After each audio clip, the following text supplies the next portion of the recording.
వందనాలండి. ఈరోజు ఆగస్టు 4. యవనస్తులారా మీకు వాక్యం కావాలి అని ఆహ్, బైబిల్ చెప్తుంది. మరి పెద్దవాళ్ళకి అవసరం లేదా?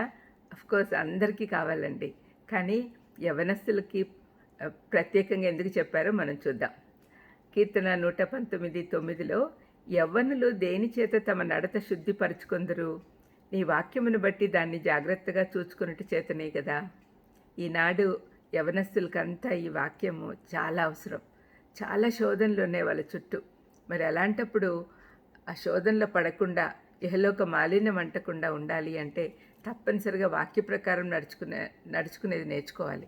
కాబట్టి యవనస్తులకు పర్టిక్యులర్‌గా ఎందుకు చెప్తున్నారంటే చిన్నతనంలోనే వాక్యంలో ముందుకు సాగుతూ ఉంటే వాళ్ళ జీవితాల్లో కష్టాలు తప్పుతాయి. చిన్నప్పటి నుంచి దేవుడు వాళ్ళని డిసిప్లిన్‌లో నడిపిస్తాడు కాబట్టి తప్పిపోయే అవకాశాలు చాలా తక్కువ ఉంటాయి. విధేయతతో కూడిన జీవన ప్రయాణము యవ్వన కాలంలోనే మొదలుపెట్టడం చాలా శ్రేష్టం. యవనస్తుడు తన జీవిత మార్గం పవిత్రంగా ఉంచుకోవాలి అంటే వాక్యానుసారంగా జీవించాలి. ఈ విధంగా చేయాలంటే దేవుని కృప కావాలి. మరియు దేవునికి ఇలాంటి యవనస్తులు సువార్తను ప్రకటించుటకు కావాలి. దేవుని చిత్తం నెరవేర్చుటకు, ఆయన పని చేయుటకు కుమారుడైన క్రీస్తు తన యవ్వన కాలంను వాడాడు. యవనస్తులు ఒక యోధుని చేతిలోని బాణం లాంటి వారు కాబట్టి వారికి చాలా బలం ఉంటుంది. అలాంటి వాళ్ళని దేవుడు ఉపయోగించుకుంటాడు.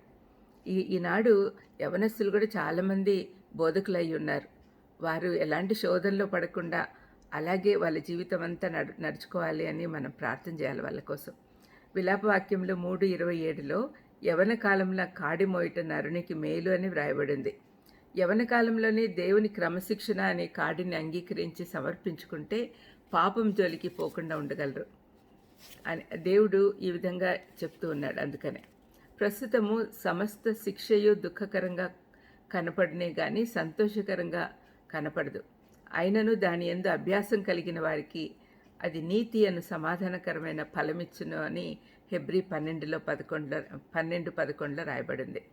సొలొమోను రాజు సామెతల గ్రంథం వ్రాయుటకు కారణము యవనస్తులకు తెలివియు వివేచనయు పుట్టించుటకు అని సామెతలు 1:4లో రాయబడింది. ఆయన ఉద్దేశమే అది.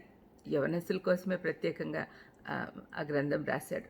దైవిక జీవనం సాగించుటకు ఇది అవసరం. దేవుని క్రమశిక్షణ కింద ఉండుట కూడా చాలా ప్రాముఖ్యం. తల్లిదండ్రులు పిల్లల్ని ప్రేమిస్తున్నారు కాబట్టి వారిని క్రమశిక్షణలో పెట్టాలనుకుంటారు.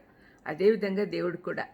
ఇది అర్థం చేసుకుంటే యవనస్తులు ఆయన క్రమశిక్షణ కిందికి వచ్చి అది మన మంచికే అనే సత్యం తెలుసుకుంటారు. తద్వారా వారికి శారీరక, మానసిక, ఆత్మీయ స్వస్థత కలుగుతుంది. వాక్యంలో ప్రత్యక్షపడిన ఆయన చిత్తం నెరవేర్చుటయే ఆనందానికి మూలం. వాక్యం ద్వారా తను శుద్ధిపరచుకున్న యవనస్తుడు పాపానికి దూరంగా ఉండాలని కోరుకుంటాడు. సామెతలు 22:6లో బాలుడు నడవలసిన త్రోవను వానికి నేర్పుము, వాడు పెద్దవాడైనప్పుడు దాని నుండి తొలగిపోడు అని తల్లిదండ్రులకు ఆదేశం ఇచ్చాడు దేవుడు.